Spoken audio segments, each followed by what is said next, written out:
आदाब, इस्तकबाल है। मैं हूं आपके साथ अबू हुरैरा और आप देख रहे हैं खबर खास। नाजरीन, सुप्रीम कोर्ट ने हरिद्वार धर्म संसद में मुस्लिम कम्युनिटी के खिलाफ की गई नफरत अंगेज तकरीरों के सिलसिले में फौजदारी कार्रवाई की दरख्वास्त की जांच करने पर रजामंदी जाहिर कर दी है। कोर्ट ने कहा है कि जल्दी ही इस पर समाअत की जाएगी। इस मामले पर शिकायत दर्ज जरूर हुई है, लेकिन अभी तक कोई कार्रवाई नहीं हुई है।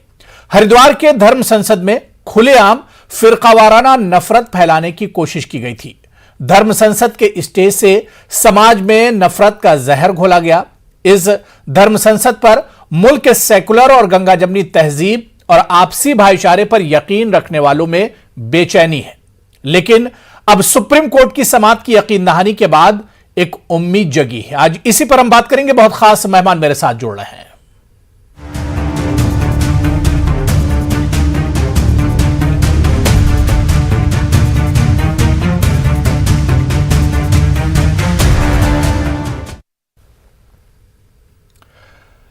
तो चलिए बहुत जल्दी अपने मेहमानों का आपसे तारुफ करा देता हूं। इस वक्त मेरे साथ बहुत खास मेहमान मारूफ हिंदू धर्म गुरु डॉक्टर एच.एस. रावत साहब इस वक्त हमारे साथ डिबेट में जुड़े हुए हैं।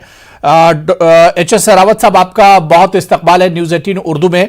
कुछ देर में हमारे साथ सीनियर सहाफ़ी भी होंगे और इसके अलावा एडवोकेट और इस्लामिक स्कॉलर भी इस डिबेट का हिस्सा होंगे।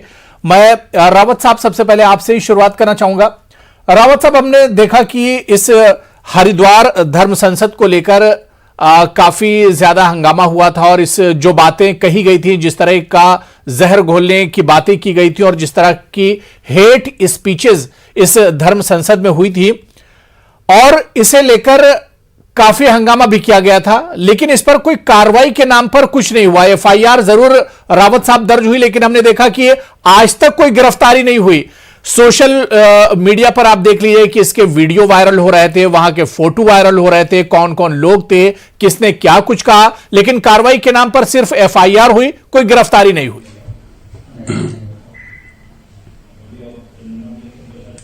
देखिए अबू हुरैरा साहब, इसके पीछे कारण है। जहां पर इस तरह के गुट होते हैं उनके पीछे पब्लिक होती है जी, और उसके कारण लॉ एंड ऑर्डर खराब ना हो, इसलिए प्रशासन इन चीजों को देखता है। अगर आप देखें कि 56-57 केस इमाम बुखारी के ऊपर हैं, लेकिन हाई कोर्ट उनको तालीम नहीं करा पाता। और उस समय की कांग्रेस सरकार ये बोल देती थी कि अगर इनको गिरफ्तार किया तो लॉ एंड ऑर्डर खराब हो जाएगा। आज तक वो गिरफ्तार नहीं हुए कभी, जब उनके पास इतने संगीन केस भी हैं और इस प्रकार के बयानात के केस भी हैं। तो इसी प्रकार से धर्म हिंदू हो चाहे मुसलमान हो चाहे कोई भी हो, जब इस तरह की स्थिति देखी जाती है कि जो ये लोग थे जिन्होंने हेट स्पीच दी साधु संतों ने, उनके पीछे भी एक हजूम है। उनको लगता है कि अगर इनको गिरफ्तार किया जाएगा तो कोई लॉ एंड ऑर्डर खराब ना हो जाए, इसलिए इनको ठंडे बस्ते में डाला जाता है। मैंने जितना भी देखा है, आज तक का इतिहास देखा है और जितनी डिबेटें मैंने की है, तो इनमें कुछ नहीं होता है। अगर आप पहले देखें कि जब साबानो केस हुआ तो उस समय साबुद्दीन एक सांसद होते थे, उन्होंने सरेआम सुप्रीम कोर्ट की धज्जियां उड़ा दी और संविधान को पार्लियामेंट में फाड़ दिया, लेकिन कोई कार्रवाई नहीं हुई, कुछ नहीं हुआ, क्योंकि उनको पता था उनके पीछे पब्लिक है, भीड़ है, तो कहीं लॉ एंड ऑर्डर खराब ना हो जाए। तो मुझे लगता है कि कार्रवाई तो हो सकती है, लेकिन की नहीं जाएगी। इसको लटकाते रहेंगे, ढीला ढीला चलता रहेगा। आज बुला लिया, कल बुला लिया। गिरफ्तार करना जी थोड़ा सा लॉ एंड ऑर्डर को खराब कर सकता है। ठीक है रावत साहब, सुप्रीम कोर्ट अब एक तरह से सुनवाई के लिए तैयार हो गया, उस पर मैं आपके साथ आऊंगा। मेरे साथ मुफ्ती मंजूर जियाई साहब, जो कि मारूफ इस्लामिक स्कॉलर है, मुंबई से हमारे साथ जुड़े हुए हैं।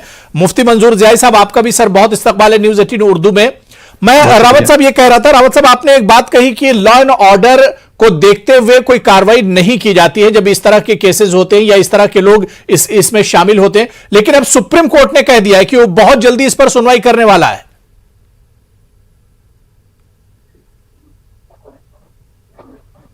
हुरैरा साहब, सुप्रीम कोर्ट ठीक है, अच्छी बात है। अभी राम मंदिर का फैसला जब आया तो बहुत सारे मुसलमान नुमाइंदे, धर्मगुरु सब ने ये कहा था कि हम सुप्रीम कोर्ट का फैसला मानेंगे, और बार बार यही कहा, लेकिन बाद में ये बोला कि हम सुप्रीम कोर्ट के फैसले को नहीं मानते, और जिस दिन हमारी सरकार आएगी, हम सत्ता में आएंगे, उस दिन इस राम मंदिर को ढा करके बाबरी मस्जिद बना देंगे।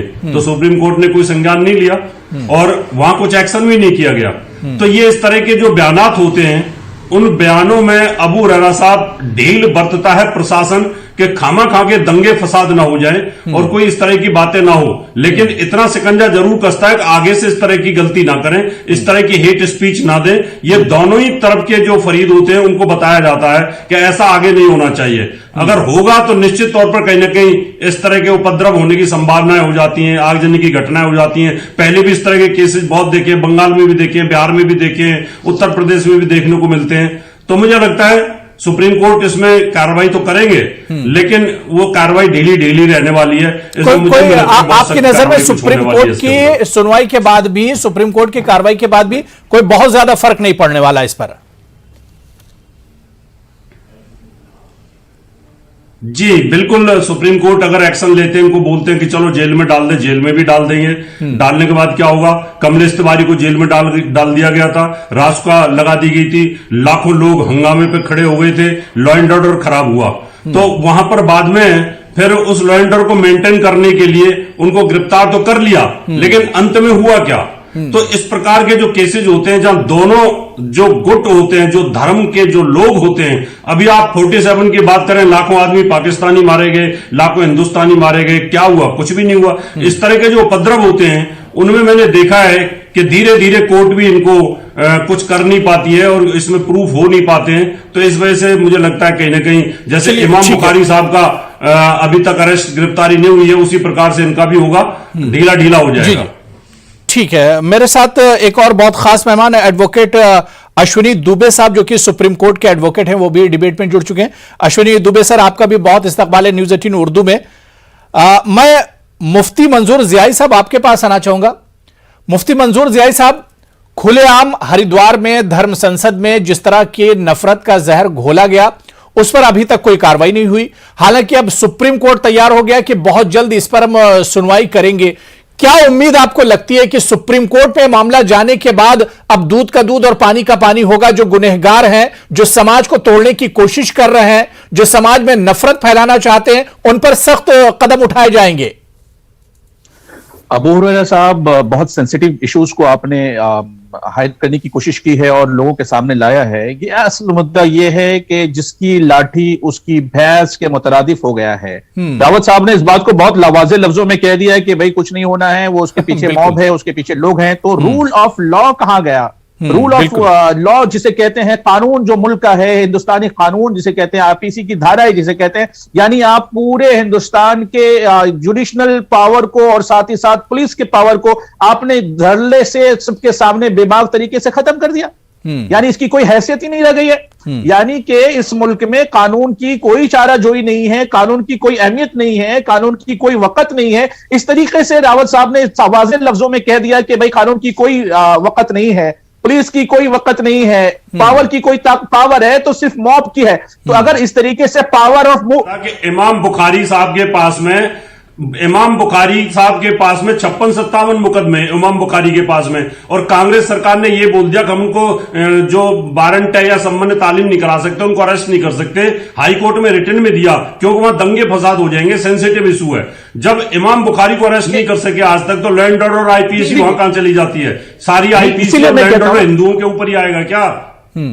रूल ऑफ लैंड जिसे कहते हैं ना, ये इसका तो आप धज्जियां उड़ा दिया आपने, लेकिन मैं उनके लिए भी कहता हूं कि जिनके ऊपर भी कार्रवाई होनी चाहिए, मुकम्मल होनी चाहिए। हम उस बात की मुखालफत करते हैं कि चाहे वो इमाम बुखारी हो, चाहे वो कोई भी धर्मगुरु हो, या कोई हिंदुस्तान का कोई भी नागरिक हो, अगर उसने गलती की है उसकी सजा उसको मिलनी चाहिए और हर हाल में मिलेगी। आप इस तरीके से बातें कह करके मौत की ताकत बढ़ा रहे हैं, ना कि रूल ऑफ लॉ को आप उस धड़ल्ले से खत्म कर दे रहे हैं। ऐसी गुफ्तगू मुझे लगता है कि नेशनल चैनल पर नहीं होनी चाहिए। हमें इस मुल्क के कानून की पासदारी करनी चाहिए। जीआई साहब जीआई साहब, सबसे बड़ी बात है, देखिए आप बड़े विद्वान हैं और मैं आपकी बहुत रेस्पेक्ट भी करता हूं, आप इतने बड़े धर्मगुरु हैं। आप ये देखिए, याकूब मेनन को फांसी होती है, वहां पर 50,000 मुसलमान उस फांसी उनके जनाजे में होता है। क्यों होता है? क्योंकि मॉब था उनके पीछे और वहां कुछ नहीं हो पाया, लॉ एंड ऑर्डर कुछ नहीं कर पाए। एक आतंकवादी, आपने सच्चाई बयान कर दी है, फांसी दी थी, उसके बावजूद भी वहां इतना मॉब क्यों? देखिए, आपने सच्चाई बयान की है और आपने अपने दिल की बात लोगों के सामने रखा है। ये अगर ऐसा है तो मुल्क के अंदर में ताना बाना जो है कानून का, मुल्क के अंदर में जुडिशरी का जो ताना बाना है, उसके ऊपर खुल्ला चैलेंज हो रहा है ऐसी बातें कहीं ना कहीं हमें धड़ल्ले से नेशनल चैनल पे कह करके कहीं ना कहीं मॉब को हम बढ़ावा देंगे। इसके साथ ही आने वाले दिनों में ऐसी घटनाएं ज्यादा देखने को मिलेंगी। ऐसी सूरत हाल में हम लोगों को बहुत ही रिस्पॉन्सिबिलिटी, जिम्मेदारी के तहत कुछ ऐसी बातें रखनी चाहिए जिससे कि माहौल भी बना रहे, अपने मुल्क का और वातावरण और समाज का जो ताना बाना है उसको बिखरने ना दिया जाए।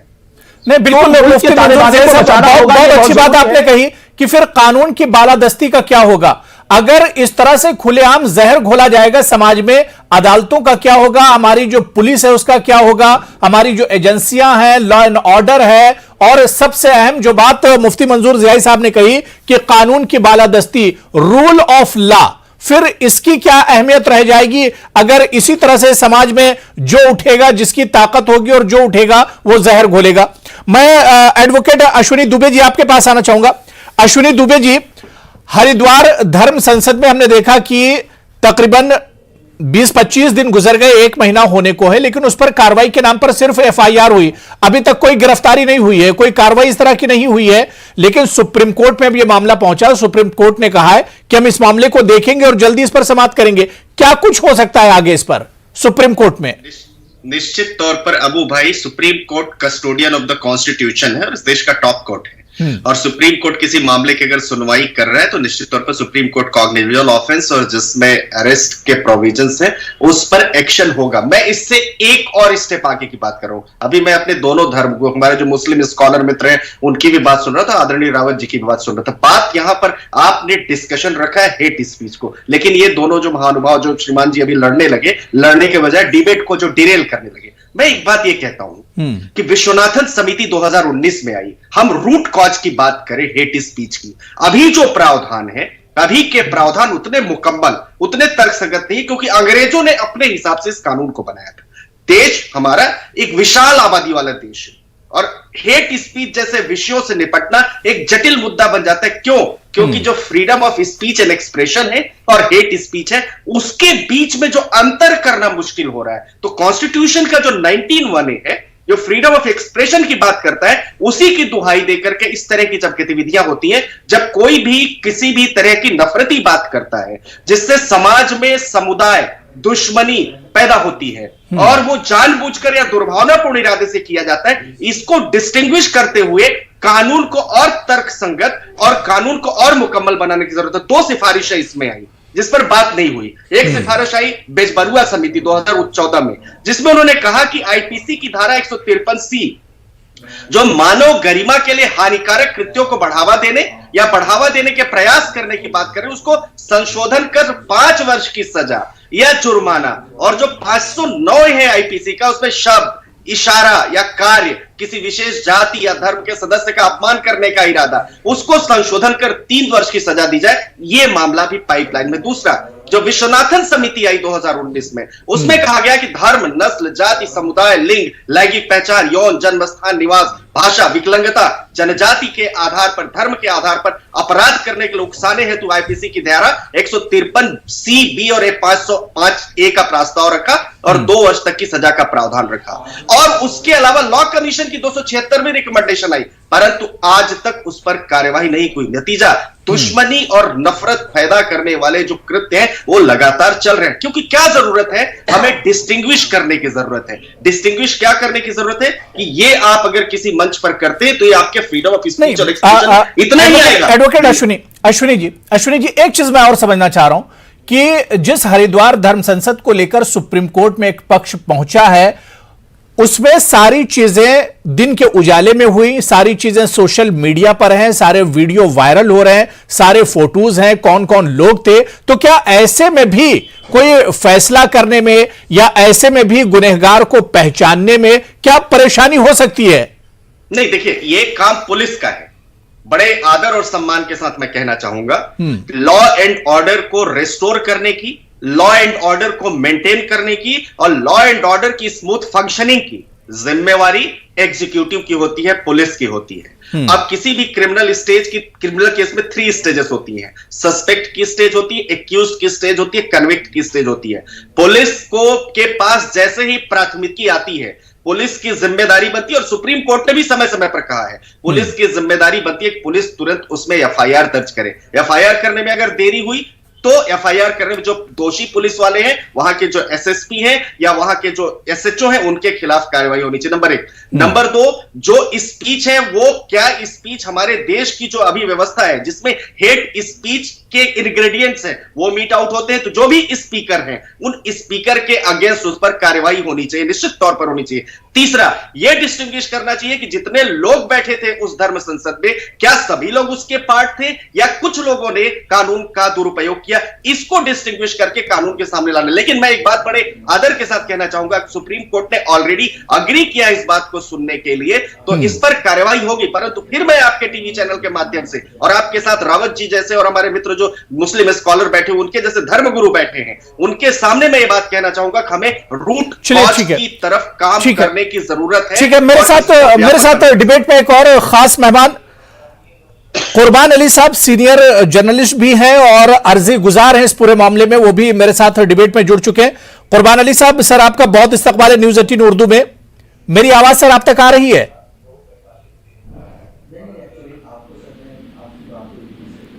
कुर्बान अली साहब, सर मुझे सुन पा रहे हैं आप? जी मैं सुन पा रहा हूं आपकी आवाज, बावाज़े बुलंद।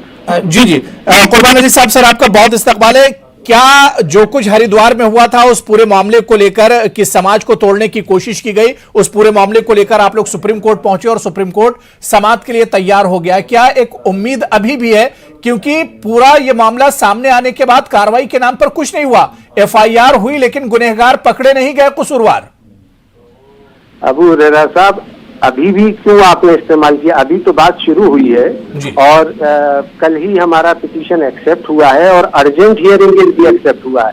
1 हफ्ते के अंदर इंशाअल्लाह उस पर समाअत होगी और इन जो दोषी लोग हैं जो कि इस मुल्क को तबाह बर्बाद करना चाहते हैं वो इंशाअल्लाह बहुत जल्द जेल के सीखों में होंगे, क्योंकि ये किसी ऐरे गैरे नत्थु खैरे को इस बात की इजाजत नहीं दी जा सकती कि वो इस 5000 साल पुरानी सकाफत और कल्चर के मुल्क को ये जहर फशानी करके, ये तूफान बदतमीजी करके इस मुल्क के ताने बाने को तोड़ सकें। इस मुल्क में अभी आईन का राज है, ये मुल्क हिंदुस्तान के कॉन्स्टिट्यूशन से चलता है, किसी तथाकथित धर्म संसद या किसी मदरसे से या किसी के फतवा देने से नहीं चलता है। इसका एक सेक्युलर डेमोक्रेटिक सोशलिस्ट आईन है और उसके तहत ही ये मुल्क। अरे खामोश हो जाइए आप, आपको कुछ नहीं मालूम है, आप बात कर रहे हैं, खामोश हो जाइए, आपको कुछ मालूम नहीं है। खामोश नहीं रहूंगा। जम्मू कश्मीर में नहीं डाली आपने पिटीशन, जम्मू कश्मीर में आपकी मीठी मीठी बातें अगर आप नहीं, ठीक है, मैं रावत साहब आपके पास आ रहा हूँ। रावत साहब, क्योंकि कुर्बान अली साहब थोड़ा देरी से हमारे साथ जुड़े हैं, मैं रावत साहब आ रहा हूँ, सुन लीजिए, क्योंकि वो अर्जी गुजार है, वो ये पूरा मामला लेकर सुप्रीम कोर्ट पहुंचे, हम कुर्बान अली साहब को सुन ले। मैं रावत साहब आ रहा हूँ, आपके पास आ रहा हूँ। जी रवन्ना ने बात कैसे कर रहे हैं? चुप करिए, मेरी बात का जवाब दीजिए ना। कोई हक नहीं आपको, बात का जवाब दो। क्या हुआ जम्मू कश्मीर में? रावत साहब ने आप इनका फेदर बंद समाज जोड़ने की बात कर रहे हैं ना रावत साहब, हम समाज को जोड़ने की बात कर रहे हैं, हम उन शरपसंदों के खिलाफ बात कर रहे हैं जो समाज को तोड़ने की बात कर रहे हैं। अब यहां पर भी अगर हम जस्टिफाई करने लगेंगे रावत साहब, यहां पर भी अगर ऐसे लोगों को हम जस्टिफाई करने लगेंगे तो फिर कहां फिर हम जोड़ने की बात कर रहे हैं? हम तो उन्हीं का साथ देंगे। रावत साहब सुन लीजिए, मैं आ रहा हूं। रावत साहब आप तो बहुत विद्वान है, रावत साहब आप तो बहुत विद्वान है और इनकार में कोई बात करता है क्या? ठीक है रावत साहब, कुर्बान अली साहब देर से जुड़े, उन्हें सुन लेते फिर मैं आ रहा हूं। इनकी बात करने का अहंकार देखिए ना, कहता चुप करिए, बंद करिए। ठीक है जी, मेरी बात का जवाब दो, अगर आपके पास जवाब है तो। यही आपका इंटॉलरेंस है, यही असहिष्णुता है आपकी कि आप दूसरे की बात सुनेंगे नहीं, आप अपनी बात कहे चले सर डिबेट पर। सर ठीक है, इस इशू पर हम आ जाते हैं। जी जम्मू कश्मीर में हिंदू मारे गए, नहीं रावत साहब देखिए, अब रावत साहब आप जस्टिफाई कर रहे हैं, रावत साहब मतलब आप जस्टिफाई कर रहे हैं जम्मू कश्मीर में जो कुछ हिंदुओं के साथ हुआ, जम्मू कश्मीर में जो कुछ कश्मीरी पंडितों के साथ हुआ, कोई जिन्होंने किया, जिन मिलिटेंटों ने किया, जिन दहशतगर्दों ने किया, कोई उनके साथ नहीं खड़ा है, कोई भी उनके साथ नहीं खड़ा है। और अगर इस तरह से आप जस्टिफाई करेंगे तो फिर क्या फर्क रह जाएगा? रावत साहब सुन लीजिए, यहां पर तो हम दिल जोड़ने के लिए बैठे हैं, यहां पर हम समाज की इस नफरत को मिटाने के लिए बैठे हैं। रावत साहब सुन लीजिए, रावत साहब रावत साहब सुन लीजिए जी। कुर्बान अली साहब जी बताइए, क्या बताऊं? सर, कितनी उम्मीद है सुप्रीम कोर्ट से? क्योंकि जहां पर एफआईआर दर्ज होती है और गुनहगार पकड़े नहीं जाते हैं, तो क्या आपको लगता है कि सुप्रीम कोर्ट से अभी उम्मीद है, अभी अदालत से हमें अबू उम्मीद है? हुरैरा साहब, हम पूरी उम्मीद के साथ गए और हमें उम्मीद ही नहीं, यकीन कामिल है जी। कि इस सिलसिले में सुप्रीम कोर्ट कार्रवाई करेगा। कल चीफ जस्टिस रमन्ना साहब ने खुद इस बात को कबूल किया। उन्होंने पूछा कि क्या कोई कार्रवाई हुई।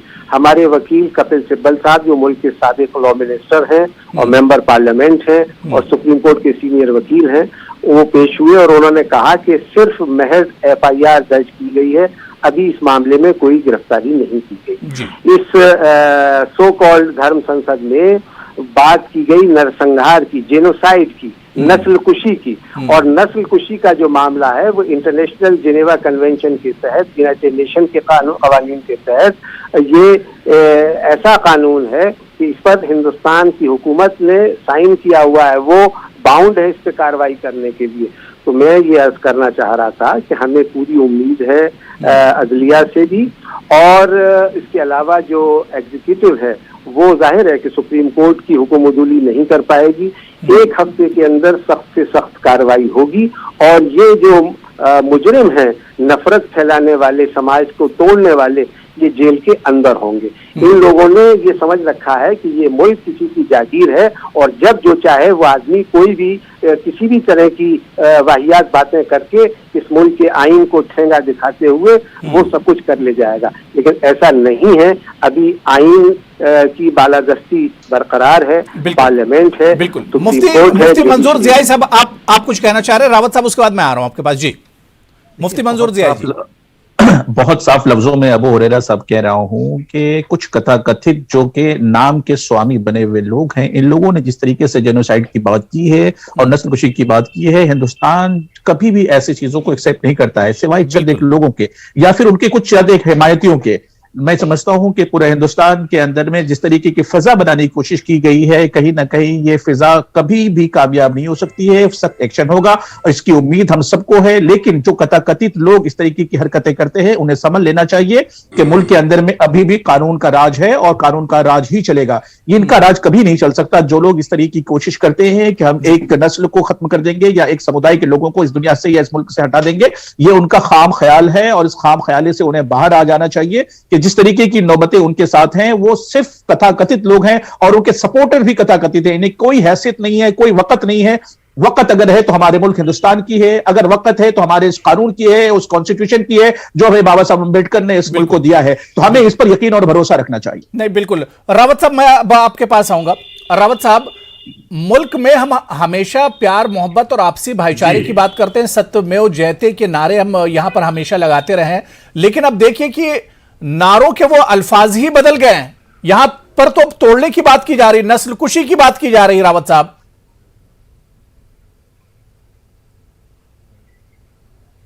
देखिए, अगर इस तरह की बातें होती है तो मैं इसका विरोध करता हूं। अबू हुरैरा साहब, नहीं होनी चाहिए इस तरह की बातें। लेकिन जहां संविधान की बात होती है, देश संविधान से चलता है, तो शरीयत से भी नहीं चलना चाहिए। मैं ये कहता हूं, अगर हिंदुओं के खिलाफ अगर कोई बहुत बुरा बर्ताव होता है एक समुदाय के द्वारा, तो वहां पर भी मुसलमानों को उसी प्रकार से आगे आना चाहिए जैसे यहां पर बेचैनी हो रही है। और अगर इनको अरेस्ट किया जाता है सुप्रीम कोर्ट के द्वारा, ऐसा मान लो, तो मैं कहता हूं कि उससे पहले इमाम बुखारी को भी अरेस्ट होना चाहिए, क्योंकि उनके खिलाफ भी वारंट है, उनके खिलाफ भी सम्मन है, वो आज तक पेश नहीं हुए। तो मैं कहता हूं चलना चाहिए, देश संविधान के हिसाब से चलना चाहिए, लॉ एंड ऑर्डर के हिसाब से चलना चाहिए, लेकिन सबके लिए बराबर कानून होना चाहिए ना। क्या अगर कोई एक व्यक्ति कुछ बोल देता है तो आप उसके खिलाफ सुप्रीम कोर्ट चले जाते हो? कानून देखिए, कानून तो यही है, हमारा जो कॉन्स्टिट्यूशन है वो तो यही कहता है कि उसमें हिंदू और मुसलमान, उसमें छोटा और बड़ा, उसमें अमीर और गरीब नहीं देखना है। कानून की बालादस्ती तो तभी होगी जो शर पसंद है उन्हें कैफरे किरदार तक पहुंचाया जाए, यही तो कानून है। मैं last comment advocate Ashwini ji आपके पास आना चाहूंगा। अश्विनी जी, क्या कुछ इसमें आगे प्रोसेस होगा? सुप्रीम कोर्ट किस तरह से कार्रवाई शुरू करेगा?